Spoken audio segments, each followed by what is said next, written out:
الحمد لله كفى وسلام على عباده الذين اصطفى أما بعد সম্মানিত দেশবাসী, দেশে এবং প্রবাসে, কাছে এবং দূরে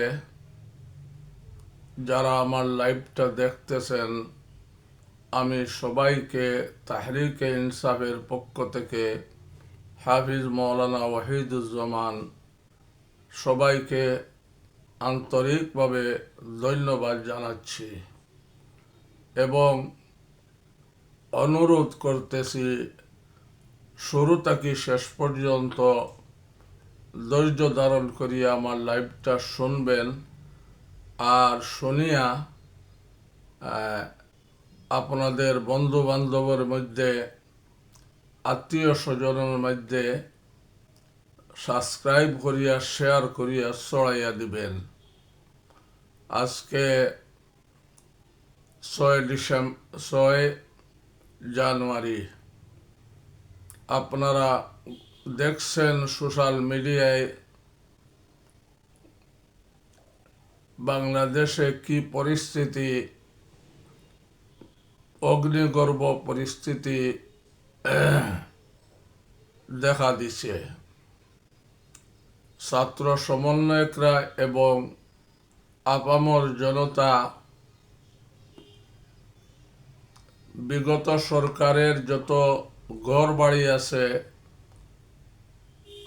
শেখ মুজিবের যত মোরাল আছে, সমস্তরে বাঙ্গিয়া গুড়িয়া দিছেন।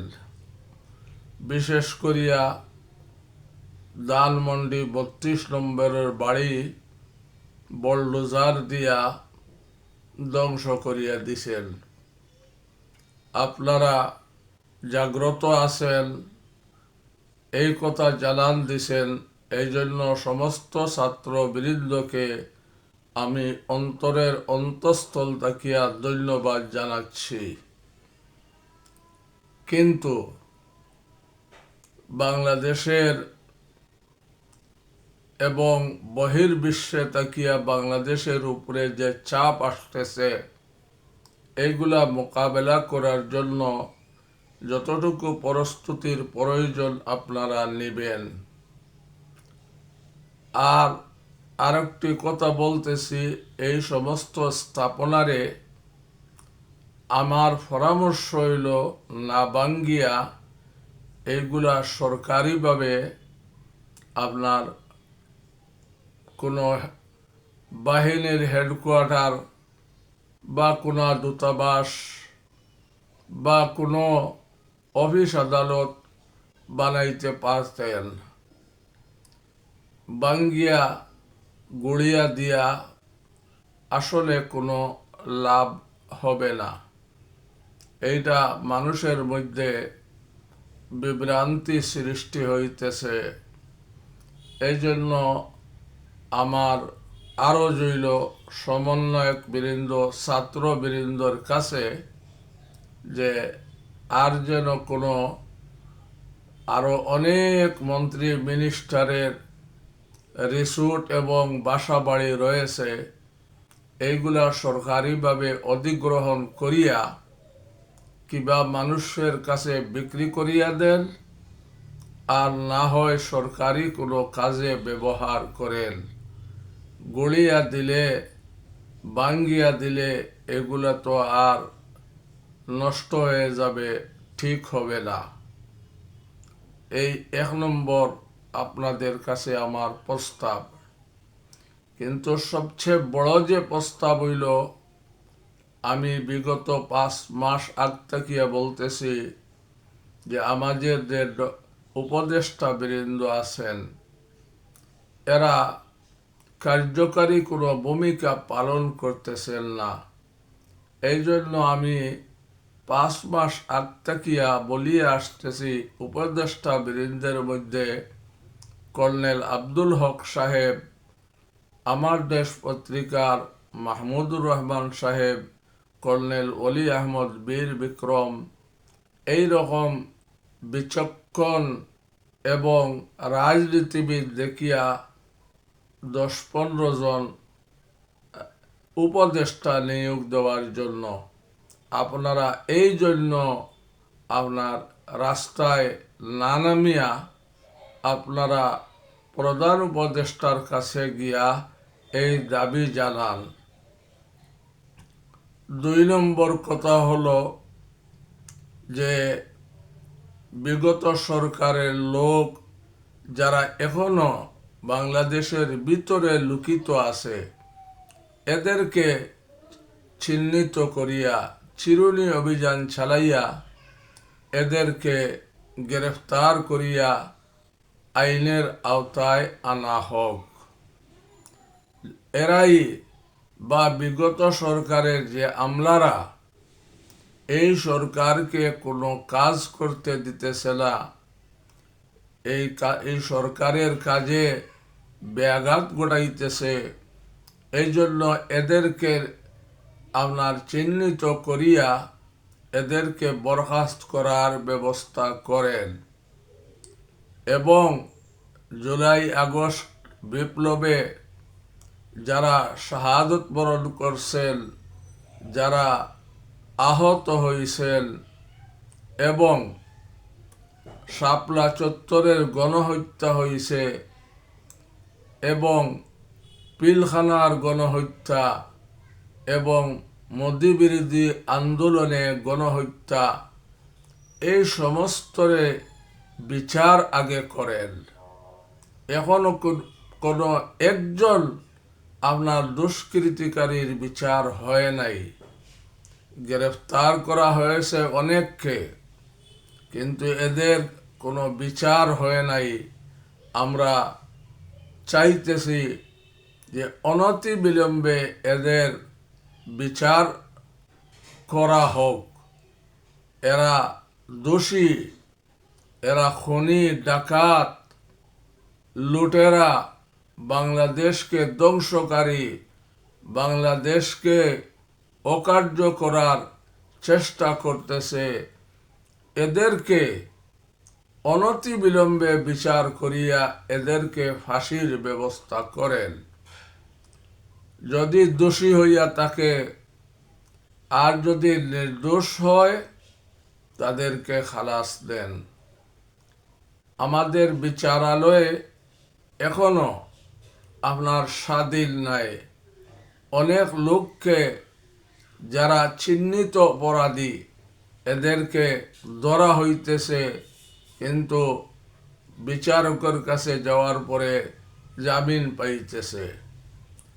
এবং সমন্বয়ক বৃন্দ যারা একে অন্যর প্রতি দোষারোপ করতেছে, কাদা ছুড়াছুড়ি করতেছে, বিএনপিও একে অন্যর প্রতি আপনার দোষারোপ করতেছে। আওয়ামী লীগকে নিষিদ্ধ করার জন্য ওনারা সর্বপ্রথম আপনার প্রধান উপদেষ্টাদেরকে বলিয়াছেন যে এদেরকে নিষিদ্ধ করা যাবে না। এবং শাহাবুদ্দিন সাহেব চুপ্পু রাষ্ট্রপতিকেও বিদায় করার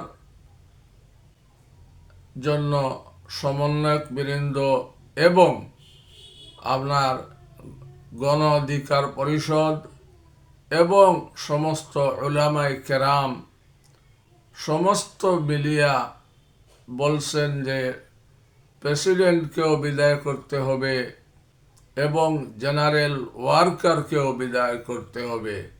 এই দুইজন হইল ভারতের দালাল। এদেরকে না সরাইলে দেশের কাজ সুন্দর হবে না। এই জন্য আপনাদের কাছে কর জুড়ে আবদার করতেছি, আপনারা সোচ্চার হন আর বিচার কাজ যত দ্রুত আপনারা করাইবেন। আপনারা উপদেষ্টা বৃন্দকে নিয়ে বসেন আর বসিয়া সমস্ত দল একত্রিত হইয়া সম্মিলিতভাবে আপনার এদেরকে এদের জায়গা থেকে সরান এবং যাদেরকে গ্রেফতার করা হয়েছে এদেরকে আপনার শাস্তির আওতায় আনেন। এই জন্য আপনারা মিছিল মিটিং করেন, কিংবা মিছিল মিটিং না করিয়া আপনারা সম্মিলিত হইয়া সমস্ত দল একত্রিত হইয়া এক প্ল্যাটফর্মে উপদেষ্টা বৃন্দ, প্রধান উপদেষ্টার কাছে যান, আর গিয়া এই দুই ব্যক্তিকে আপনার বা যে আমলাতন্ত্র এখনো বিরোধিতা করতেছে, বিগত সরকারের আপনার এখনো বিগত সরকারের পক্ষপাতিত্ব করতেছে, এদেরকে বরখাস্ত করেন। আর যাদেরকে গ্রেফতার করছেন এদেরকে শাস্তির আওতায় অনতি বিলম্বে আনেন। আর যে 6টি আপনার সংস্কার কমিশন গঠন হয়েছে, এরা সংস্কার কাগজপত্র আপনাদের কাছে দিয়া দিছেন। এইগুলা আপনার কিভাবে বাস্তবায়ন করা যায় এই চেষ্টা আপনারা মেহরবানি করিয়া অনতি বিলম্বে করবেন। আমি গত লাইভে বলছিলাম যে জানুয়ারির ভিতরে আপনারা সংস্কার কাজ শেষ করবেন, আর ফেব্রুয়ারির মধ্যে সংস্কার কাজ শেষ করবেন, আর মার্চে আপনার এদের বিচার কাজ আপনার শেষ করবেন।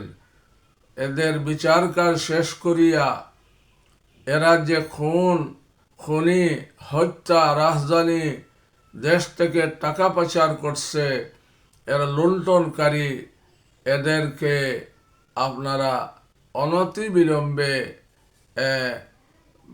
মার্চের মধ্যে এদের বিচার কাজ শেষ করিয়া আপনার নির্বাচনের প্রস্তুতি নেন। নির্বাচন কমিশনকে আপনার নির্বাচন যে তালিকা হাল নাগাদ করা হইতেছে, আপনারা বিজ্ঞ মানুষ দেখিয়া নির্বাচনের তালিকা হাল নাগাদ করেন। অনেক বিদেশি আছে, ভারতের আছে, এরা বাংলাদেশের ঠিকানা দিয়া আপনার এই দেশের আইডি কার্ড বানাইতেছে, এই দেশে আপনার নির্বাচনে শরিক হইতেছে।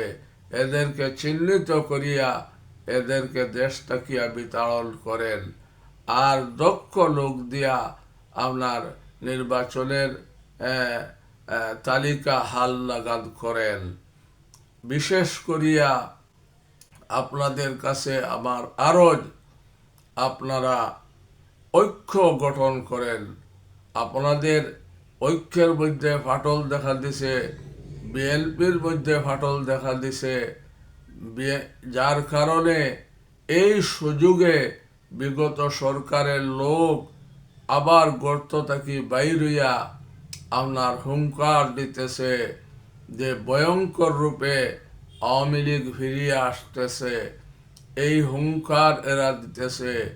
আপনারা মাঠের ময়দানে যেভাবে গতকালকে রাত্রে আপনারা একত্রিত হইয়া সমস্ত গড়বাড়ি শেখ মুজিবের মোরালকে ধ্বংস করছেন, এইভাবে একত্রিত হইয়া আপনার বিগত সরকারের লোকের মোকাবেলা করেন, এবং ভারত সরকারকে জানাইয়া দেন যে যে বিগত সরকারের যে বিগত প্রধানমন্ত্রী ছিল, সে যেন বাংলাদেশ সম্পর্কে আর কোনো মন্তব্য না করে, যদি কোনো মন্তব্য করে তার প্রতিকার কি হবে আপনারা ব্যবস্থা করেন। হাসিনা যেন আর বাংলাদেশ সম্পর্কে কোনো উস্কানিমূলক কোনো বক্তব্য দিতে না পারে, আপনারা ভারতকে হুঁশিয়ার করিয়া দেন। আর সব ঐক্য নির্বাচনের আগ পর্যন্ত সব ঐক্য ধারণ করেন, যারা যে ঐক্যের কারণ ঐক্য দেখিয়া আপনার বিগত সরকারের লোক মাঠে নামতে না পারে, মিছিল মিটিং করতে না পারে, লিফলেট বিতরণ করতে না পারে, মানুষের ঘরবাড়িতে হামলা না করতে পারে, মানুষকে আক্রান্ত করতে না পারে, এই ব্যবস্থা আপনারা মেহরবানি করিয়া করেন। আর আমি সব সময় আবদার করিয়া আসতেছি, যত ইসলামী দল আছে সমস্ত ইসলামী দল এক টেবিলে বসেন, ভেদাভেদ বলেন, কে সুন্নি, কে বেদাতি, কে আলিয়া, কে কৌমি, এগুলা আর দেখার সুযোগ নাই। আপনারা সব এক টেবিলে আসিয়া একটি মার্কানিয়া নির্বাচনের প্রস্তুতি গ্রহণ করেন।